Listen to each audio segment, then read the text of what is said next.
ever have trouble making decisions? Has anyone ever told you that you are indecisive? Perhaps you've received that feedback on a performance review. Here's the thing. One of the key things we're looking for in our leaders is that they are decisive, that they're able to make decisions confidently and quickly. And if you struggle a little bit with doing that, stay tuned because I am going to give you a decision-making hack today that is going to help you be a more decisive leader. Hey, my dear, I'm leadership development coach Kathy Archer, and I help women leaders enjoy impactful leadership. And we do that when we develop the confidence to lead, like being able to be confident to make decisions. We maintain composure, so we keep it all together instead of falling apart. And we lead with integrity. And integrity is one of those things that we'll touch on it later today around making sure that you are aligned with who you are and the values you have, and you walk the talk. You do what you say.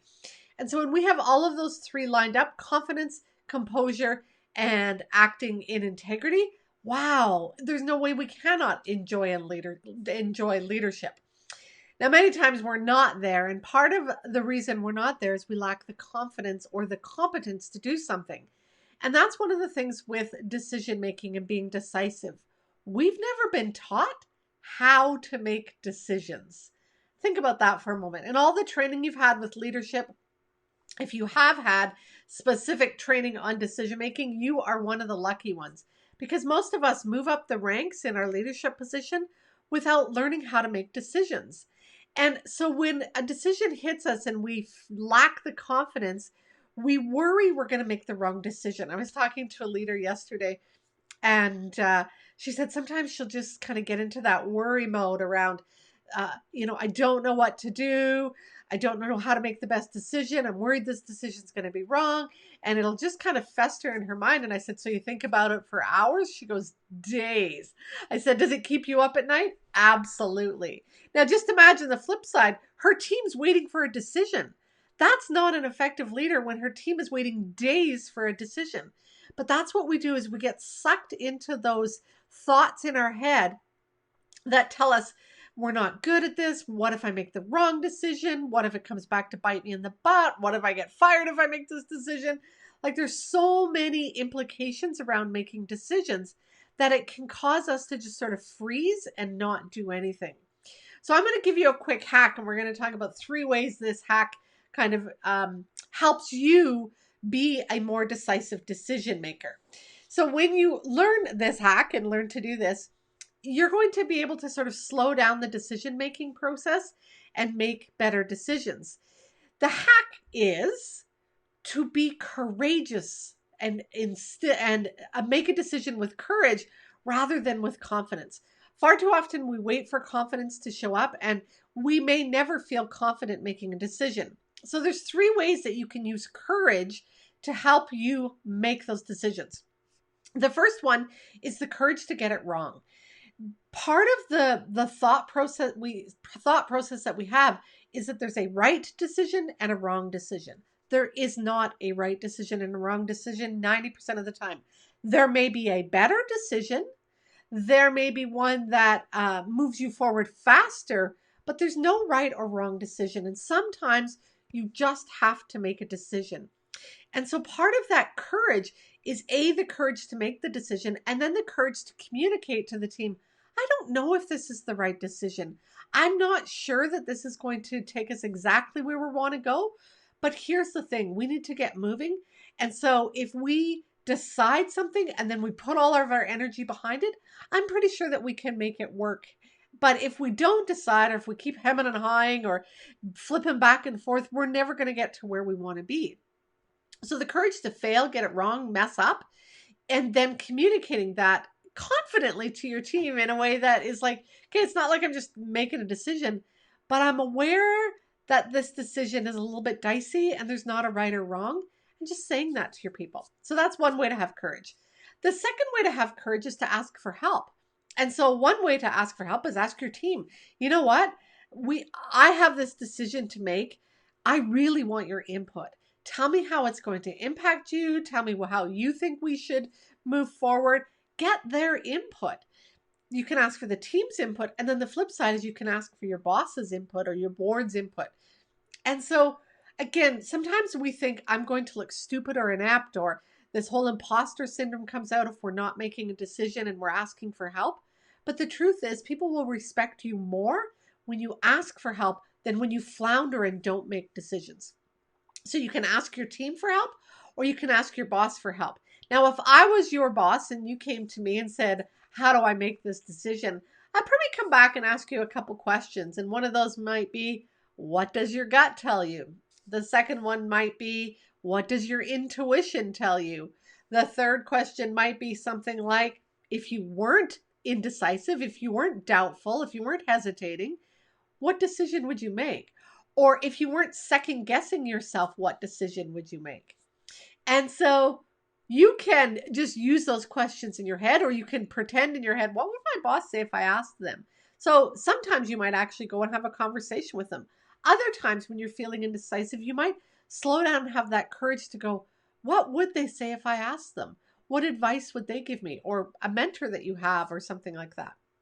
So first way is the courage to get it wrong. Second way is the courage to ask for help.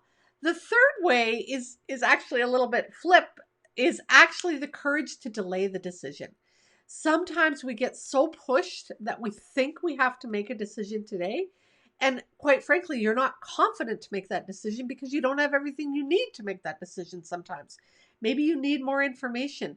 Maybe you do need to just get out of the hustle and bustle and step back and tune into your intuition and your gut. And you can't do that in the middle of a meeting when everybody's like, okay, you got to make a decision. You got to make a decision. Or, people are sending you emails. Have you decided yet? Or, you walk down the hall and somebody's like, did you figure that out yet? It's hard to make a decision when there's all this pressure on you. So the courage to say, yes, I'm going to make a decision, but I just need a little bit more time. Here's where we bounce back to that integrity piece. When you're clear and authentic and upfront with your team that you are taking time to make the decision rather than just avoiding it and kind of shoving it under the rug, again, they're going to respect you more. But you have to be clear. I haven't made the decision yet. I need some time to think about it, and I'm gathering a little bit more research. I will have made a decision by, and then give them a date, give them a time so that they can stop hounding you and you can step back and in a much more mindful, conscious way make those decisions. So that's the hack today, is really to have the courage to step forward and make decisions. Two things. One is I'm doing a webinar this month called Decisive Decision Making. The link is in the notes if you want to join me. Because again, what I said at the beginning, that competence, if you've never been taught how to make decisions, it's really hard to, in the pressure position of a leader, make those decisions effectively. So that's one. Two is last week's podcast was all about courage to lead. And so I've put the link in the notes, and there's a guide sheet as well there, a little bit of a worksheet to help you be more courageous. So you can just head on over to that link. It's kathyarcher.com guides. The podcast you can find at kathyarcher.com/podcast. And I don't have the link off the top of my head for the webinar, but it is, the link is in the notes, and it is May 22nd. If you can't attend live, you can certainly join us via the replay after. I always send the replays out. So here's the thing. A, feel competent. Know how to make some decisions. B, have the courage to make decisions even though you don't feel as confident as you would like. And you can do that by being willing to fail, get it wrong, being upfront and honest, asking for help from your team or your boss. And then the third tip is to have the courage to just delay it or defer it for a little bit of time, not days or weeks, but to be really upfront and honest about that. This is what's going to help you gain the respect of your team, build the confidence in yourself to make decisions, and back to what I said at the very beginning, that's when you're going to start enjoying leadership, is because you're going to feel better about the work you're doing. There's so much that goes on in a leader's head in a day.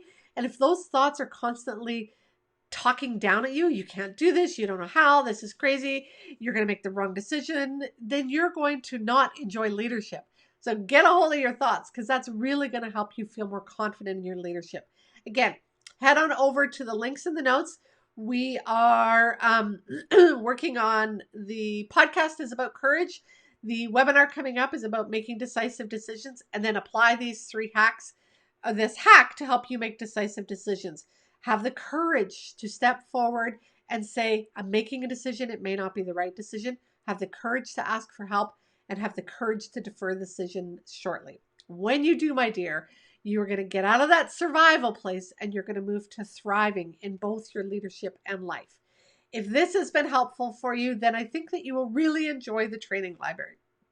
Far too many women leaders don't believe that they or their organization can afford a coach or a mentor to support them and help them grow. But I've made that accessible and affordable for you inside of the training library. The training library is a membership site where each month, like the webinar this month, you get a free webinar included.